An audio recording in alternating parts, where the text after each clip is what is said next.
Silapha ke kwindawo yaseXhobo Ward 13 kuseXhorha. Ndingutata uMaqabaza uModi igama osuka kwiVusisizwe TV channel. Sihambile ke sisuka kumhlaba wasePort St Johns kumhlaba waseMount Frere.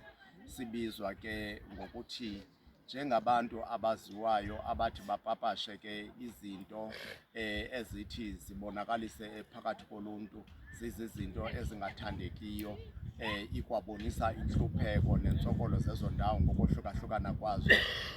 Silapha ke ndinonkosi utata uBangisile. Ndizoke ndicele into yoba simhloniphe botata, sikhahlele kutata uBangisile. Ndiyabulela kakhulu wena mbukeli weVusisizwe iXhobo. Singathi xhatshaziwe kakhulu ngurhulumente ngokuthi abantu bakhona bahlale apha bawunkosi bengenawo umbane, bengenazo nezindlu ze-RDP, bengenazo neendlela.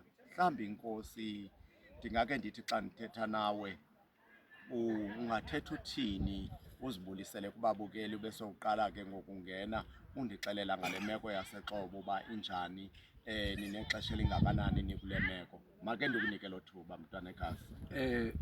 Mandibulise mzaseXhobo, ndibulise kubaculi bendaba beVusisizwe TV channel. Imeko elapha njengoba buyibonile uyimbi kakhulu imeko yezendlela Ncankazana sengu-Ward 13. Akho nzame abahlali abangazenzanga kusuka 1994 kuzothi kangoku. Sikhona zona indawo zame unyathela kuzo kodwa akukuhlanga konke kwindlela ebezifanele kuthiwa xa zenziwa over i-period of 5 years mazimaintainwe. Iyaphela ke ne-20 years ne-10 years indlela zingamaintainwi. Ngoba into esifanele once indlela ebekhona bekho imigrader ezihlala kumasipala kwiplant ethile apha eyunithini yase-Elodeni emane igada xa kunethayo kuhambe noba zigrader ezikwazi ukuthi zimaintaine indlela ingade ihlale iminyaka emihlanu indlela ingenziwa. So yeyona challenge esinayo ke leyo.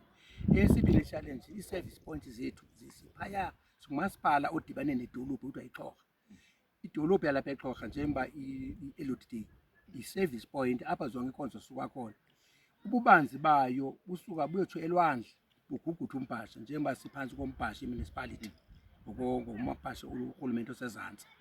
So njengoba silapha ke ngoku ixesha elininzi sibekwe nedolophu ibhajethi enikwa iXhorha neziwadi zaseXhorha ngakumbi Ward 13 yena is-skewed towards eXhorha kwenziwa indlela ezinhlamba iikhilomitha ezisuka apha eXhobo eziye ePhongoma kuba zikho 5 zisenoba ngaphezulu. Ibuhlungu into yalapha ingathi indawo nje lahliweyo ngurhulumente wethu. Asazi uba sinokuthetha sithini. Nkosi, ndizocela ke ndibuyele kuwe ukuphose amazwi apho uthi khona njengenkosi yale ndawo uyabacelela abantu bakho, uvakala urhulumente ubonakala into yoba uyabacelela ukhankanye ezi zinto ekumele into yoba uyaziphakamisa nezingumcelimngeni kule ndawo. Mhlawumbi ukhona omnye umama ebenokuphinda naye asiqwile lapha ngakuwe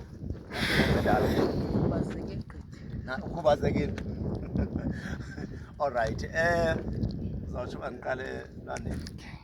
Izawuthini loo nto igama layo? Ayizuthi namhlawumbi umfundisintsapho ufike emveni kwexesha kumele makatishe akakwazi ukutisha ngoba kaloku naxa kuzofuneka kuphunyiwe uzohamba umhlaba omde. Ingenza naloo nto into yoba mhlawumbi aphele esikolweni ebona uba makatshayise kwangoko kuba kaloku uzohamba umhlaba kude kube mnyama esendleleni. Yintoni lena Premier Mabuyane eyenza into yoba wohlulakale kukuzonceda abantu abahleli kwiimeko ezinjengezi? Yintoni likusindayo into yoba uzojonga abantu? Zinkokheli ze-ANC nisindwa yintoni into yoba nivakashele iindawo ezifana neXhobo? Nizonceda naba bantu usize esilubonayo, abantu abanambane, abantu abanakliniki, abantu abadala abanamanzi, abantu abadala bamkelwe zizindlu kange bancedwe. Yintoni le bancedwe ngayo Sonwabile Toyini? Yintoni le nincede ngayo abantu baseXhobo? Nibuye nizosichazela into yoba nibenzele u-1 no-2 nitsho nizikhombe ezi zinto ngaphandle kwezikolo. Yeyiphi enye into enibancede ngayo? Amanzi is a first priority.